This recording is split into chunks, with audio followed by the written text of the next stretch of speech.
Majjhima Nikaya. Middle-length discourses. Translated by Bhikkhu Sujato. Suttacentral.net. Middle Discourses 125. The level of the tamed. So I have heard. At one time the Buddha was staying near Rajagaha, in the bamboo grove, the squirrels' feeding ground. Now at that time the novice Asairavata was staying in a wilderness hut. Then as Prince Jayasena was going for a walk he approached Asairavata, and exchanged greetings with him. When the greetings and polite conversation were over, he sat down to one side and said to Asairavata, Master Aggivessana, I have heard that a mendicant who meditates diligently, keenly, and resolutely can experience unification of mind. That's so true, Prince. That's so true. A mendicant who meditates diligently, keenly, and resolutely can experience unification of mind. Master Aggivessana, please teach me the Dhamma as you have learned and memorized it. I'm not competent to do so, Prince. For if I were to teach you the Dhamma as I have learned and memorized it, you might not understand the meaning, which would be wearying and troublesome for me. Master Aggivessana, please teach me the Dhamma as you have learned and memorized it. Hopefully I will understand the meaning of what you say. Then I shall teach you. If you understand the meaning of what I say, that's good.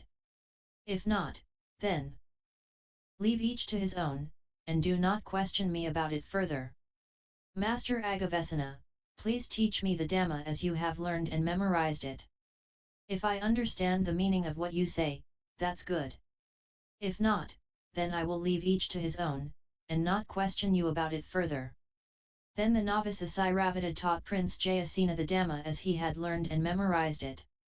When he had spoken, Jayasena said to him, It is impossible, Master Aggivessana, it cannot happen that a mendicant who meditates diligently, keenly, and resolutely can experience unification of mind. Having declared that this was impossible, Jayasena got up from his seat and left. Not long after he had left, Asairavata went to the Buddha, bowed, sat down to one side, and informed the Buddha of all they had discussed.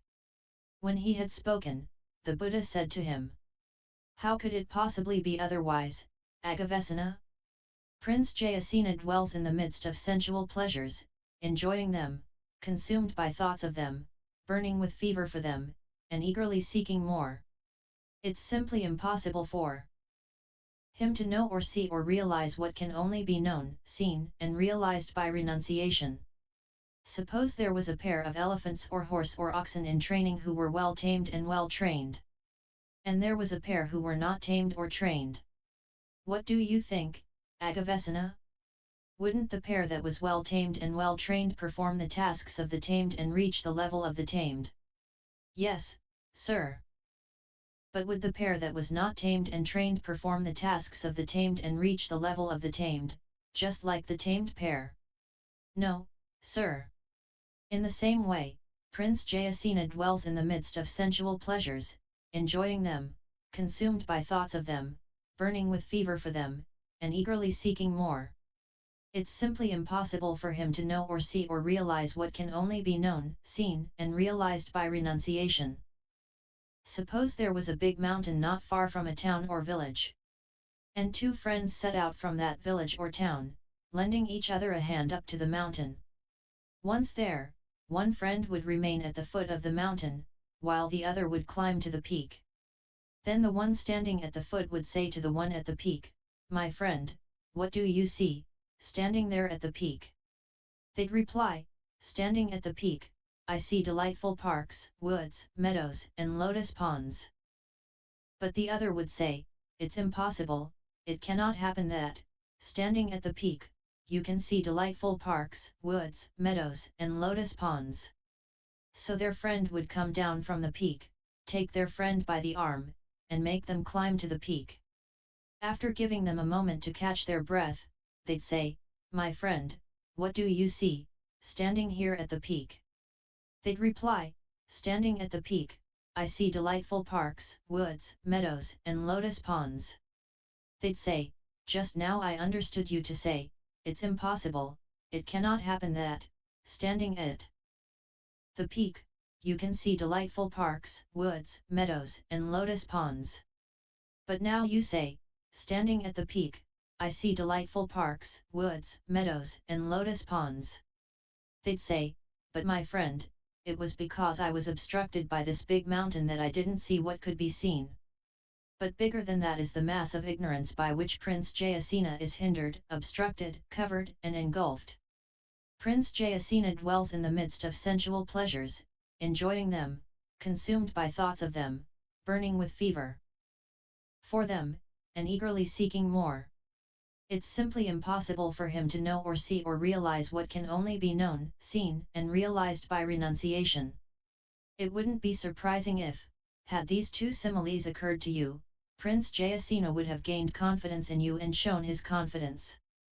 But sir, how could these two similes have occurred to me as they did to the Buddha, since they were neither supernaturally inspired, nor learned before in the past? Suppose, Aggivessana, an anointed king was to address his elephant tracker, please, my good elephant tracker, mount the royal bull elephant and enter the elephant wood. When you see a wild bull elephant, tether it by the neck to the royal elephant. Yes, your majesty, replied the elephant tracker, and did as he was asked. The royal elephant leads the wild elephant out into the open, and it's only then that it comes out into the open, for a wild bull elephant clings to the elephant wood. Then the elephant tracker informs the king, sire, the wild elephant has come out into the open. Then the king addresses his elephant trainer, please, my good elephant trainer, tame the wild bull elephant. Subdue its wild behaviors, its wild memories and thoughts, and its wild stress, weariness, and fever. Make it happy to be in the neighborhood of a village, and instill behaviors congenial to humans. Yes, your majesty, replied the elephant trainer. He dug a large post into the earth and tethered the elephant to it by the neck, so as to subdue its wild behaviors, its wild memories and thoughts, and its wild stress, weariness, and fever. And to make it happy to be in the neighborhood of a village, and instill behaviors congenial to humans. He spoke in a way that's mellow, pleasing to the ear, lovely, going to the heart, polite, likable and agreeable to the people. Spoken to in such a way by the elephant trainer, the wild elephant wanted to listen. It lent an ear and applied its mind to understand. So the elephant trainer rewards it with grass, fodder, and water.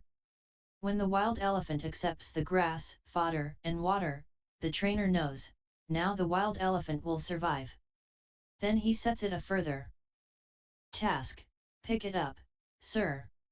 Put it down, sir. When the wild elephant picks up and puts down when the trainer says, following instructions, the trainer sets it a further task, forward, sir. Back, sir.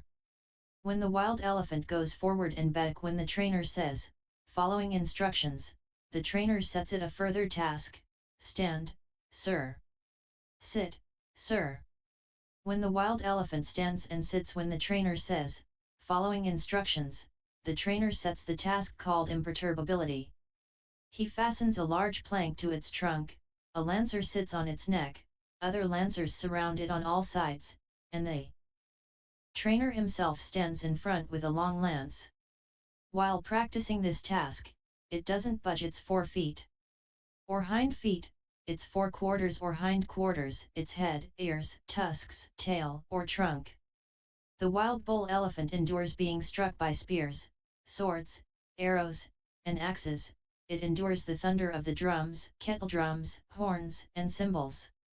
Rid of all crooks and flaws, and purged of defects, it is worthy of a king, fit to serve a king, and considered a factor of kingship. In the same way, Aggivessana, a realized one arises in the world, perfected, a fully awakened Buddha, accomplished in knowledge and conduct, holy, knower of the world, supreme guide for those who wish to train, teacher of gods and humans, awakened, blessed. He realizes with his own insight this world, with its gods, Maras and Brahmas, this population with its ascetics and Brahmins, gods and humans, and he makes it known to others. He teaches Dhamma that's good in the beginning, good in the middle, and good in the end, meaningful and well phrased. And he reveals a spiritual practice that's entirely full and pure. A householder hears that teaching, or a householder's child, or someone reborn in some clan. They gain faith in the realized one, and reflect, living in a house is cramped and dirty, but the life of one gone forth is wide open. It's not easy for someone living at home to lead the spiritual life utterly full and pure, like a polished shell. Why don't I shave off my hair and beard, dress in ochre robes, and go forth from the lay life to homelessness? After some time they give up a large or small fortune, and a large or small family circle. They shave off hair and beard, dress in ochre robes, and go forth from the lay life to homelessness. And it's only then that a noble disciple comes out into the open, for gods and humans cling to the 5 kinds of sensual stimulation. Then the realized one guides them further. Come, mendicant, be ethical and restrained in the monastic code, conducting yourself well and seeking alms in suitable places. Seeing danger in the slightest fault, keep the rules you've undertaken. When they have ethical conduct, the realized one guides them further. Come, mendicant, guard your sense doors. When you see a sight with your eyes, don't get caught up in the features and details. This should be expanded as in MN 107, the Discourse with Moggallana the Accountant. They give up these 5 hindrances, corruptions of the heart that weaken wisdom. Then they meditate observing an aspect of the body, keen, aware, and mindful, rid of desire and aversion for the world. They meditate observing an aspect of feelings, mind, principles, keen, aware, and mindful, rid of desire and aversion for the world. It's like when the elephant trainer dug a large post into the earth and tethered the elephant to it by the neck, so as to subdue its wild behaviors, its wild memories and thoughts, and its wild stress, weariness, and fever, and to make it happy to be in the neighborhood of a village, and instill behaviors congenial to humans. In the same way, a noble disciple has these 4 kinds of mindfulness meditation as tethers for the mind so as to subdue behaviors of the lay life, memories and thoughts of the lay life, the stress, weariness, and fever of the lay life, to end the cycle of suffering and to realize extinguishment. Then the realized one guides them further. Come, mendicant, meditate observing an aspect of the body, but don't think thoughts connected with sensual pleasures. Meditate observing an aspect of feelings, mind, principles, but don't think thoughts connected with sensual pleasures. As the placing of the mind and keeping it connected are stilled, they enter and remain in the 2nd absorption, 3rd absorption, 4th absorption. When their mind has become immersed in samadhi like this, purified, bright, flawless, rid of corruptions, pliable, workable, steady, and imperturbable, they extend it toward recollection of past lives. They recollect many kinds of past lives. That is, 1, 2, 3, 4, 5, 10, 20, 30, 40, 50, 100, 1,000, 100,000 rebirths, many eons of the world contracting, many eons of the world expanding, many eons of the world contracting and expanding. And so they recollect their many kinds of past lives, with features and details. When their mind has become immersed in samadhi like this, purified, bright, flawless, rid of corruptions, pliable, workable, steady, and imperturbable, they extend it toward knowledge of the death and rebirth of sentient beings. With clairvoyance that is purified and superhuman, they see sentient beings passing away and being reborn, inferior and superior, beautiful and ugly, in a good place or a bad place. They understand how sentient beings are reborn according to their deeds. When their mind has become immersed in samadhi like this, purified, bright, flawless, rid of corruptions, pliable, workable, steady, and imperturbable, they extend it toward knowledge of the ending of defilements. They truly understand, this is suffering. This is the origin of suffering. This is the cessation of suffering. This is the practice that leads to the cessation of suffering. They truly understand, these are defilements. This is the origin of defilements. This is the cessation of defilements. This is the practice that leads to the cessation of defilements. Knowing and seeing like this, their mind is freed from the defilements of sensuality, desire to be reborn, and ignorance. When they're freed, they know they're freed. They understand, rebirth is ended, the spiritual journey has been completed, what had to be done has been done, there is no return to any state of existence. Such a mendicant endures cold, heat, hunger, and thirst, the touch of flies, mosquitoes, wind, sun, and reptiles, rude and unwelcome criticism, and puts up with physical pain, sharp, severe, acute, unpleasant, disagreeable, and life-threatening. Rid of all greed, hate, and delusion, and purged of defects, they are worthy of offerings dedicated to the gods, worthy of hospitality, worthy of a religious donation, worthy of greeting with joined palms, and are the supreme field of merit for the world. If a royal bull elephant passes away untamed and untrained, whether in their old age, middle age, or youth, they're considered a royal bull elephant who passed away untamed. In the same way, if a mendicant passes away without having ended the defilements, whether as a senior, middle, or junior, they're considered as a mendicant who passed away untamed. If a royal bull elephant passes away tamed and trained, whether in their old age, middle age, or youth, they're considered a royal bull elephant who passed away tamed. In the same way, if a mendicant passes away having ended the defilements, whether as a senior, middle, or junior, they're considered as a mendicant who passed away tamed. That is what the Buddha said. Satisfied, the novice Asairavata was happy with what the Buddha said. End MN 125.